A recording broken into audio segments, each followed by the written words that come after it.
ದಾವಣಗೆರೆ ಮಹಾನಗರ ಪಾಲಿಕೆ ಇದ್ದು ಇಲ್ಲದಂತಾಗಿದೆ. ಪಾಲಿಕೆ ಐಸಿಯುನಲ್ಲಿದ್ದು ಜನಪ್ರತಿನಿಧಿಗಳಿಗೆ ಬೆಲೆಯೇ ಇಲ್ಲದಂತಾಗಿದೆ ಎಂದು ವಿರೋಧ ಪಕ್ಷದವರು ಸಾಲು ಆರೋಪ ಮಾಡಿದ್ರೆ ಮೇಯರ್ ಇದಕ್ಕೆ ಕೌಂಟರ್ ಕೊಟ್ಟಿದ್ದಾರೆ.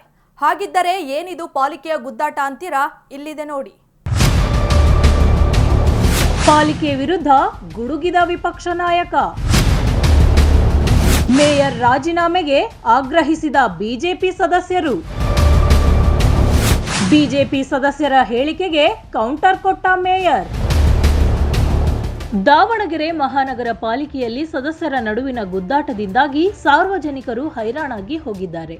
ಪಾಲಿಕೆಗೆ ಕೆಲಸಕ್ಕೆಂದು ಬರುವ ಸಾರ್ವಜನಿಕರು ಸರ್ವರ್ ಸಮಸ್ಯೆ ಎದುರಿಸುತ್ತಿದ್ದರೆ ಇತ್ತ ಸದಸ್ಯರ ಕಿತ್ತಾಟ ನೋಡಿ ಬೇಸರಗೊಂಡಿದ್ದಾರೆ. ಹೌದು, ದಾವಣಗೆರೆ ಮಹಾನಗರ ಪಾಲಿಕೆ ಸದ್ಯ ಸುದ್ದಿಯಲ್ಲಿದೆ. ಪಾಲಿಕೆಯ ವಿರೋಧ ಪಕ್ಷದ ನಾಯಕ ಹಾಗೂ ಬಿಜೆಪಿ ಸದಸ್ಯರು ಪಾಲಿಕೆ ಐಸಿಯುನಲ್ಲಿದೆ. ಅಧಿಕಾರಿಗಳು ಜನಪ್ರತಿನಿಧಿಗಳಿಗೆ ಬೆಲೆ ಕೊಡ್ತಾ ಇಲ್ಲ ಎಂದು ಆರೋಪ ಮಾಡಿದ್ದಾರೆ. ಅಷ್ಟೇ ಅಲ್ಲದೆ ಅಧಿಕಾರಿಗಳು ಜನರ ಸಮಸ್ಯೆಗಳಿಗೆ ಸ್ಪಂದಿಸುತ್ತಿಲ್ಲ ಎಂದು ಬೇಸರ ವ್ಯಕ್ತಪಡಿಸಿದ್ದಾರೆ. ಸಾಮಾನ್ಯ ಸಭೆ ಕರೆದು 3 ತಿಂಗಳು ಕಳೆದಿದ್ದರೂ ಸಾಮಾನ್ಯ ಸಭೆ ಕರೆಯಲು ಮೇಯರ್ ಮೀನಾಮೇಷ ಎಣಿಸುತ್ತಿದ್ದಾರೆಂದು ವಿಪಕ್ಷ ನಾಯಕ ಆಕ್ರೋಶ ಹೊರಹಾಕಿದ್ದಾರೆ.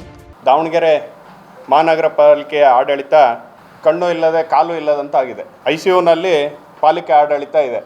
ಸಾಮಾನ್ಯ ಸಭೆಯಾಗಿ 3 ತಿಂಗಳುಗಳಿಗೂ ಹೆಚ್ಚು ಅವಧಿಯಾಗಿದೆ. ಚುನಾವಣೆ ನೀತಿ ಸಮಿತಿಯ ಮುಗಿದ ನಂತರ ಸಾಮಾನ್ಯ ಸಭೆಯನ್ನು ಮಾಡಬೇಕು ಅಂತ ಒತ್ತಾಯವನ್ನು ನಾವು ಏರಿದ್ವಿ. ಇವತ್ತು ಜನರ ಸಮಸ್ಯೆಗಳಿದ್ದಾವೆ, ಅದನ್ನು ಸಮರ್ಥವಾಗಿ ಆಡಳಿತ ಪಕ್ಷದವರು ಮತ್ತು ಅಧಿಕಾರಿಗಳು ನಿರ್ವಹಿಸ್ತಾ ಇಲ್ಲ. ಈ ಸಂಬಂಧವಾಗಿ ಸಾಮಾನ್ಯ ಸಭೆಯನ್ನು ಕರಿಬೇಕು ಅಂತ ಒತ್ತಾಯ ಮಾಡಿದಾಗ ಸಬೂಬನ್ನು ಹೇಳ್ತಾ ಕಾಲವನ್ನು ಮುಂದೂಡ್ತಾ ಇದ್ದಾರೆ. ಮೇಯರ್ ಅವಧಿ ಮುಗಿದಿದೆ ಅನ್ನುವಂಥ ಹೇಳಿಕೆಗಳನ್ನು ಕೂಡ ಬಾಲಿಶವಾದ ಹೇಳಿಕೆಗಳನ್ನು ನೀಡ್ತಾ ಇದ್ದಾರೆ.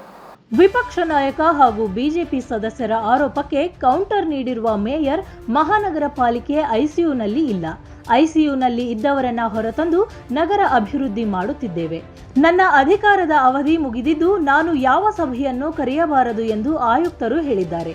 ಮುಂದಿನ ದಿನಗಳಲ್ಲಿ ಯಾರು ಮೇಯರ್ ಎಂಬುದನ್ನು ಚರ್ಚೆ ಮಾಡಿ ಹೇಳುವ ತನಕ ನಾನು ಮೇಯರ್ ಆಗಿ ಇರುತ್ತೇನೆ.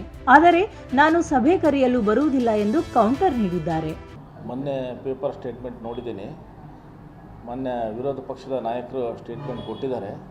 ಅವರಿಗೆ ವಿರೋಧ ಪಕ್ಷದ ನಾಯಕರಿಗೆ ನಾನು ಹೇಳೋದಿಷ್ಟೇ, ನಾವು ಐಸಿಯುಲಿಲ್ಲ, ನಾವು ಆಲ್ರೆಡಿ ಐಸಿಯುಲಿದ್ದರನ್ನ ತಗೊಂಬಂದು ಕಾಮಗಾರಿಯನ್ನು ಮಾಡ್ತಾಯಿದ್ದೇವೆ. ಯಾಕಂದರೆ ಈಗಿನ ಮುಂದೆ ಈ ಒಂದು ವರ್ಷದ ಅವಧಿಯಲ್ಲಿ ನಾನು ಭಾಳ ಕೆಲಸ ಮಾಡಿದ್ದೀನಿ.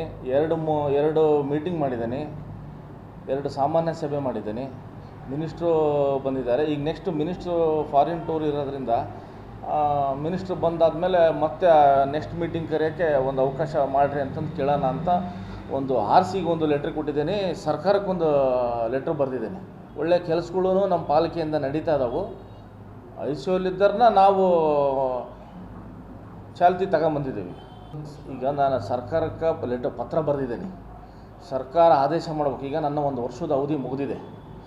1 ವರ್ಷದ ಅವಧಿ ಮುಗಿದಿರೋದ್ರಿಂದ ಕಮಿಷನರು ಸರ್ ನಿಮ್ಮ ಅವಧಿ ಮುಗಿದಿದೆ, ಮೀಟಿಂಗ್ ಪವರ್ ಇರಲ್ಲ, ನಿಮಗೆಲ್ಲ ಪವರ್ ಇದೆ, ಬೇರೆ ಅದು ಮೀಟಿಂಗ್ ಮಾಡೋ ಪವರ್ ಇಲ್ಲ ಅಂತ ಹೇಳಿದ್ದಾರೆ. ಅದನ್ನೇ ನಾನು ಸರ್ಕಾರಕ್ಕೆ ಕ್ಲಾರಿಫಿಕೇಷನ್ ತಗೋಳಕ್ಕೆ ಸರ್ಕಾರಕ್ಕೆ ಕಳಿಸಿದ್ದೀನಿ. DMAಗೂ ಲೆಟ್ರ್ ಬರೆದಿದ್ದೀನಿ, RC ಅವರಿಗೂ ಒಂದು ಲೆಟ್ರ್ ಬರೆದಿದ್ದೀನಿ, ಸರ್ಕಾರಕ್ಕೂ ಒಂದು ಪತ್ರ ಬರೆದಿದ್ದೀನಿ. ಗಂಡ ಹೆಂಡತಿ ಜಗಳದಲ್ಲಿ ಕೂಸು ಬಡವಾಯಿತು ಎಂಬಂತೆ ಪಾಲಿಕೆ ಸದಸ್ಯರ ಆರೋಪ ಪ್ರತ್ಯಾರೋಪದ ಗುದ್ದಾಟದಿಂದ ಸಾರ್ವಜನಿಕರು ಸಮಸ್ಯೆ ಎದುರಿಸುತ್ತಿದ್ದಾರೆ. ಒಟ್ಟಿನಲ್ಲಿ ಪಾಲಿಕೆ ಐಸಿಯುನಲ್ಲಿದೆಯೋ ಅಥವಾ ಐಸಿಯುನಲ್ಲಿದ್ದವರನ್ನ ಕರೆತಂದು ಅಭಿವೃದ್ಧಿ ಮಾಡಿದ್ದೇವೆ ಎಂಬ ಆರೋಪ ಪ್ರತ್ಯಾರೋಪ ಬಿಟ್ಟು ಆದಷ್ಟು ಬೇಗ ಸಾಮಾನ್ಯ ಸಭೆ ಕರೆದು ಆಡಳಿತ ಚುರುಕುಗೊಳಿಸಲಿ ಎಂಬುದು ಸಾರ್ವಜನಿಕರ ಒತ್ತಾಯವಾಗಿದೆ. ಕ್ಯಾಮರಾ ಪರ್ಸನ್ ಮಂಜುನಾಥ್ ಜೊತೆ ಅಣ್ಣೇಶ್, ಒನ್ ಕನ್ನಡ ನ್ಯೂಸ್, ದಾವಣಗೆರೆ.